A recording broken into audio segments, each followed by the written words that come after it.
Now for my goals. I have these divided into 3 different sections: time management goals, goals with the company, and personal life goals. My time management goals are these. Number 1, plan each day and prioritize. Do a minimum of 15 to 30 minutes each day in this category. Number 2, set task deadlines. Number 3, follow up on tasks. Number 4, be on time. I really need help in this. I should leave earlier and always try to evaluate time more realistically. Number 5, delegate more effectively. And number 6, simplify, simplify, simplify. My goals with the company are service farmers effectively. That means at a profit and at a 90% retention. Number 2, be optimistic about agriculture. Number 3, manage by walking around.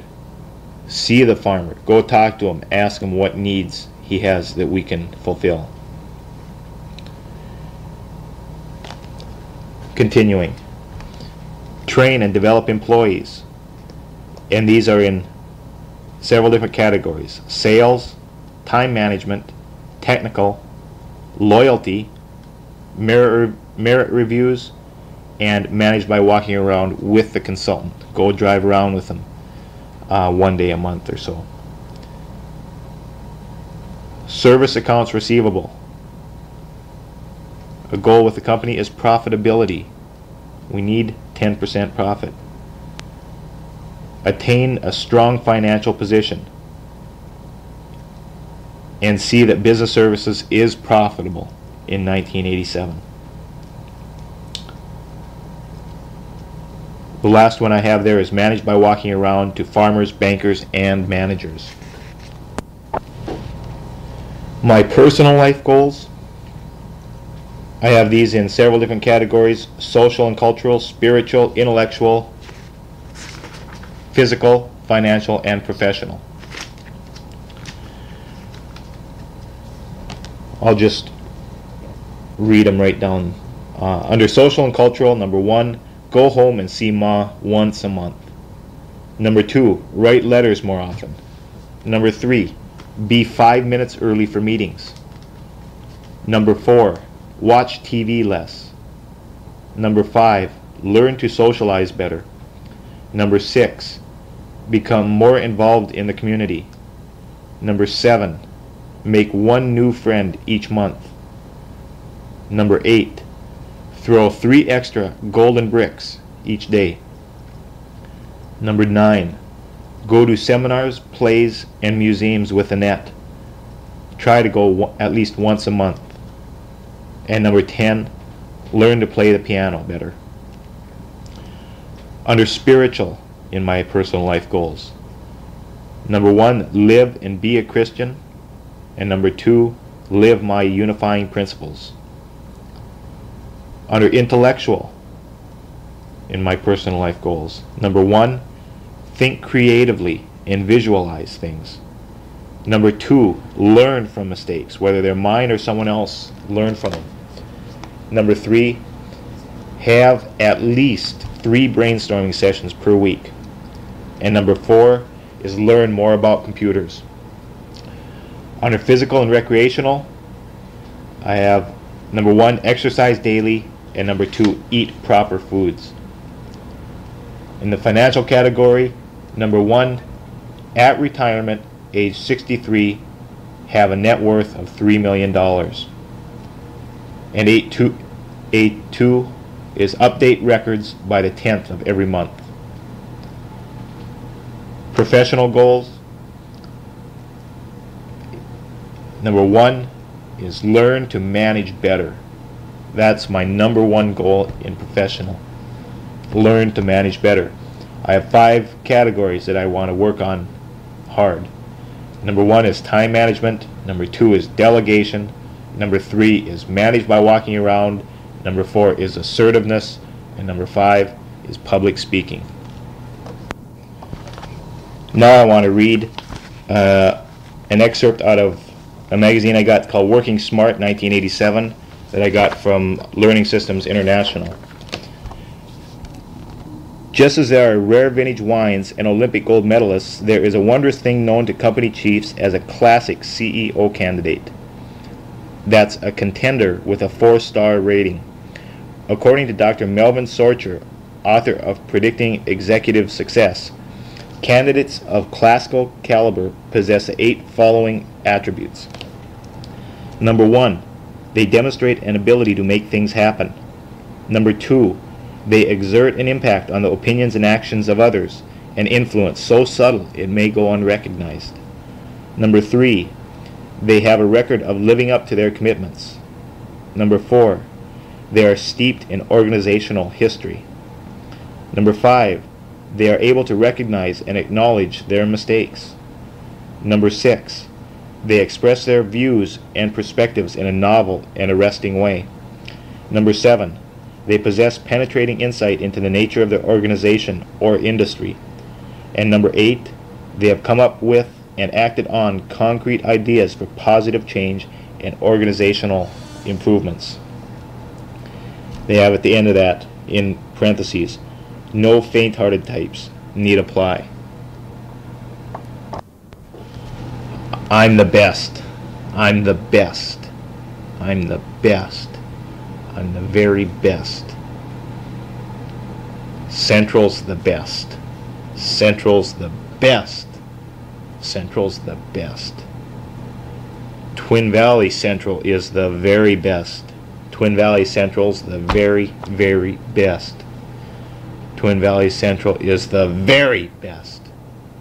We're the best. We're the best. We're the best. We're the best. But we're not good enough. We aren't good enough. We're the best, but we aren't good enough. We have to strive harder. We have to innovate more. We have to listen to the customer and never, never give up or sacrifice on quality. Now I have several things on Selling Central and why we need to get out there and get the farmer acquainted with our service. The 3 most important things that we do that I see are, number 1, we can lower risk management you could call it, and increase profit. Now increasing profit also has 2 categories, and that's increasing revenue or decreasing expense. So the 3 categories are to lower the risk for the farmer, to increase the farmer's revenues, or decrease expenses for the farmer. There are 9 main features of Central that I'd like to address, and then I'll say what the farmer needs are for that feature and the benefits to the farmer. The first feature is quality soil sampling. The farmer needs a soil test and evaluation. The farmer benefits from this soil test and evaluation by being able to make better decisions, by knowing exactly what the fertility status is of the soil, so that he can make decisions as to the crop, fertilizers needed, tillage, and so forth. The second feature is the fertilizer recommendations. The farmer needs to know what the fertilizers are needed and to put them on in the most efficient way. The farmer benefits from the fertilizer recommendations by lowering his risk and by putting on only the needed fertilizer in the most efficient way, thereby keeping the yields up but minimizing the expenses by only putting on the needed fertilizers. The third feature is the field checks or field monitoring. The farmer needs to know what pests there are in the field and if they need to be controlled or not.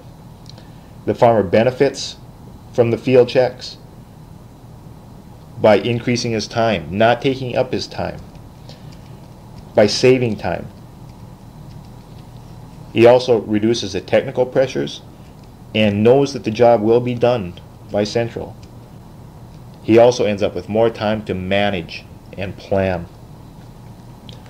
Number 4, the recommendations, unbiased recommendations. The farmer needs to know what chemical to use and what will be the most effective in both cost and effectiveness. The farmer benefits from this by either increasing revenue or decreasing expense and risk. So the farmer benefits by knowing that the most effective chemical will be used. This results in increased revenue or decreased expense. The farmer doesn't have to attend chemical meetings, and he knows he will be efficient. The 5th feature is the crop planning. The farmer needs to anticipate next year and evaluate this year. The farmer benefits from the crop planning by being able to make better decisions, which lowers his risk. He does this by learning from our mistakes, his mistakes, and others' mistakes. Number 6, the feature here is operations. The farmer needs to know what operations need to be performed. Not what he'd like to perform, but what need to be performed. The farmer benefits here by better decision making, better time management, and still keeping the risk at a minimal level. He increases his time. The farmer benefits by eliminating unnecessary operations and being efficient. The 7th feature is records. The farmer needs to keep track of the details year to year. The farmer benefits from the records by a decrease in time. If Central's doing the records, then he doesn't have to. Lowers his risk because then he can remember. It lowers his risk of forgetting from year to year, and decision making also. The farmer has the data to look back on and evaluate in future years. The 8th feature is the computer technology. The farmer needs to have access to best crop, spreadsheets, and computer decision making. He benefits there by being able to make better decisions, by reducing his time of all the manual calculations that it would take otherwise, and reducing risk because you can ask a lot of what if questions. What if I did this? What if grain was the price of this? What if? And number 9 feature is teamwork. The farmer needs professionalism, confidentiality, and competence. The farmer benefits from this teamwork by lowering his risk and getting better decisions and recommendations. The farmer benefits by having a one-stop local source of technical information and knowing that if we don't know, we will find out. By having 7 consultants' experience to draw from instead of just 1. We have that locally, 7 consultants, and over 100 to draw from totally throughout the whole network. He can make better decisions with that consultant.